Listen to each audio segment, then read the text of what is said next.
Market Movers pekan ketiga bulan Januari 2021.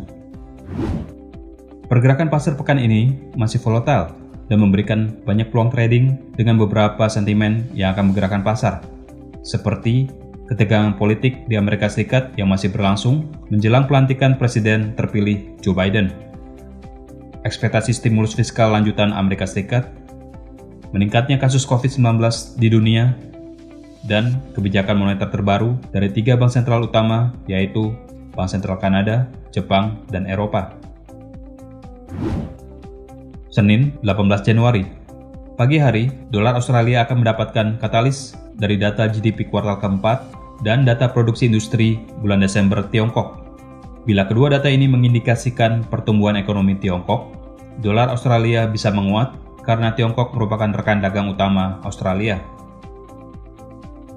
Pertemuan para pejabat zona euro di sektor ekonomi akan diadakan hari ini. Jika hasil pertemuan menghasilkan kesepakatan yang membantu pemulihan ekonomi zona euro, euro USD berpeluang menguat.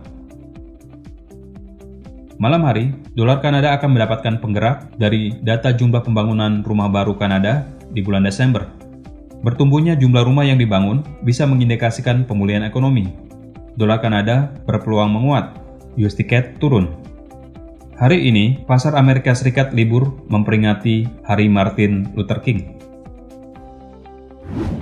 Selasa, 19 Januari. Nilai tukar euro akan mendapatkan penggerak dari data ekonomi zona euro yang akan dirilis di siang dan sore hari, terutama dari data CPI atau Indeks Harga Konsumen Jerman, serta data survei tingkat keyakinan ekonomi di zona euro dan Jerman. Seperti yang kita ketahui, Eropa sedang dilanda kenaikan kasus COVID-19 yang memicu pembatasan aktivitas di beberapa negara, termasuk Jerman. Oleh karena itu, data-data ekonomi tersebut bisa saja di bawah ekspektasi pasar, yang berpeluang mendorong pelemahan nilai tukar euro. Selain itu, pelaku pasar juga akan mencermati hasil rapat ECOFIN, yaitu pertemuan para pejabat ekonomi dan keuangan di zona euro. Malam hari, dolar Kanada bisa mendapatkan penggerak dari data penjualan perusahaan manufaktur Kanada di bulan November. Kenaikan penjualan bisa mendorong penguatan dolar Kanada. USD CAD berpeluang turun. Rabu, 20 Januari. Pagi hari, dolar Australia bisa mendapatkan penggerak dari data survei keyakinan konsumen Australia terhadap kondisi perekonomian.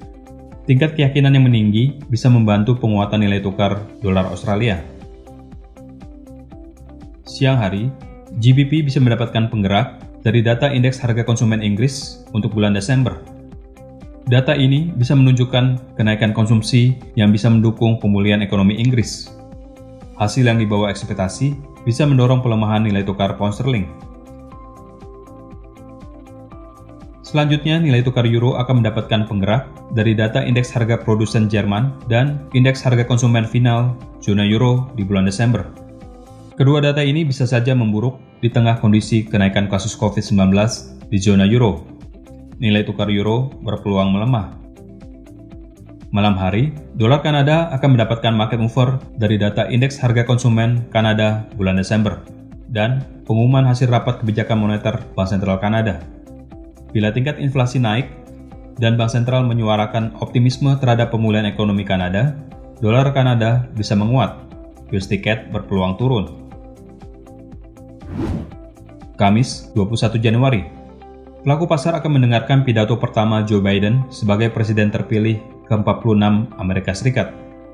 Bila dalam pidatonya, Joe Biden menegaskan soal pemberian stimulus yang lebih besar untuk membantu pemulihan ekonomi Amerika Serikat, dolar Amerika Serikat berpeluang melemah dan harga emas berpeluang menguat. Yen Jepang akan mendapatkan katalis dari data neraca perdagangan Jepang dan hasil rapat kebijakan moneter Bank Sentral Jepang. Yen Jepang bisa menguat lebih lanjut bila surplus neraca perdagangan melebihi ekspektasi dan tidak ada keputusan pelonggaran moneter baru dari Bank Sentral. Sementara dolar Australia bisa mendapatkan penggerak dari data tenaga kerja Australia bulan Desember. Kenaikan jumlah pekerja atau penurunan tingkat pengangguran di tengah pandemi bisa mendorong penguatan dolar Australia. Sore hari, GBP bisa mendapatkan penggerak dari data ekspektasi jumlah pesanan yang masuk di perusahaan manufaktur Inggris. Data bisa lebih buruk dari ekspektasi karena Inggris sedang berada dalam periode pembatasan aktivitas. Bila demikian, nilai tukar pound sterling bisa melemah. Selanjutnya, nilai tukar euro akan mendapatkan mover dari hasil rapat kebijakan moneter Bank Sentral Eropa. Nilai tukar euro akan sangat terpengaruh dengan apa yang akan disampaikan oleh Bank Sentral Eropa.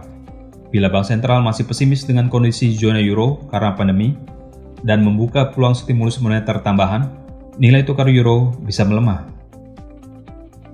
Dolar Amerika Serikat dan harga emas bisa mendapatkan penggerak dari beberapa data ekonomi Amerika Serikat seperti data klaim tunjangan pengangguran mingguan, data survei aktivitas manufaktur di wilayah Philadelphia,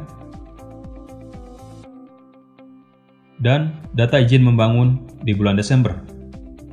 Bila kesemua data itu menunjukkan hasil yang lebih bagus dari ekspektasi, dolar Amerika Serikat bisa menguat dan harga emas berpeluang tertekan. Jumat, 22 Januari. Pagi hari, dolar Selandia Baru akan mendapatkan market mover penting dari data indeks harga konsumen Selandia Baru kuartal keempat. Data yang meninggi menunjukkan konsumsi mulai pulih dan bisa mendukung pemulihan ekonomi secara keseluruhan. Nilai tukar dolar Selandia Baru bisa menguat. Selanjutnya, dolar Australia akan mendapatkan penggerak dari data survei aktivitas manufaktur dan jasa Australia untuk bulan Januari yang dikeluarkan oleh market. Aktivitas yang membaik mendukung pemulihan ekonomi dan ini bisa mendorong penguatan dolar Australia. Yen Jepang akan mendapatkan market mover dari data indeks harga konsumen inti nasional Jepang untuk bulan Desember dan data survei aktivitas manufaktur Jepang untuk bulan Januari. Jepang sebenarnya masih dilanda kekhawatiran karena meningginya kasus COVID-19.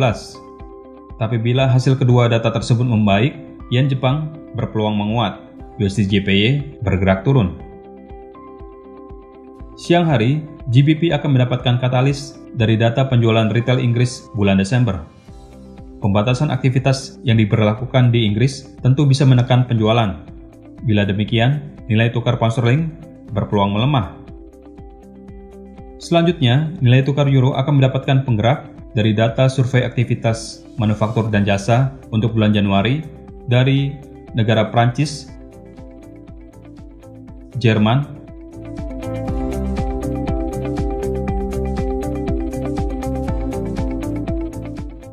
dan zona euro. Peningkatan kasus COVID-19 di wilayah Eropa bisa menekan angka-angka survei ini. Nilai tukar euro berpeluang melemah. Berikutnya, hasil survei yang sama juga akan mempengaruhi pound sterling. GBP bisa melemah bila angka survei ini menurun dan di bawah ekspektasi. Malam hari, dolar Kanada akan mendapatkan penggerak dari data penjualan retail Kanada untuk bulan November. Di tengah pandemi, data penjualan retail Kanada masih bertumbuh, dan bila nanti hasilnya lebih bagus dari ekspektasi, dolar Kanada bisa menguat dan USD CAD berpeluang turun.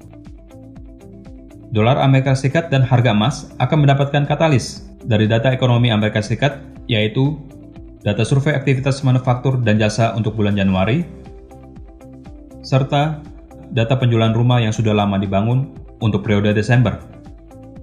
Di tengah pandemi, data-data ekonomi Amerika Serikat terlihat membaik.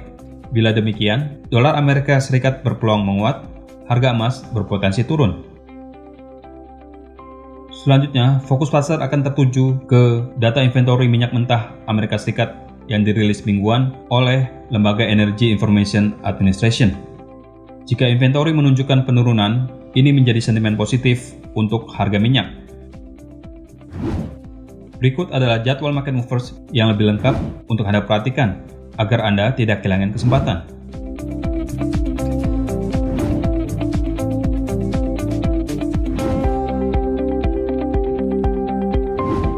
Segera manfaatkan peluang tradingnya.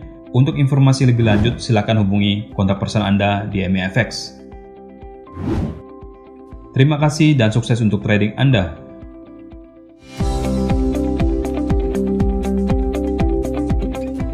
Nantikan Market Movers setiap minggu. Jangan lupa like dan subscribe untuk mendapatkan notifikasi pertama.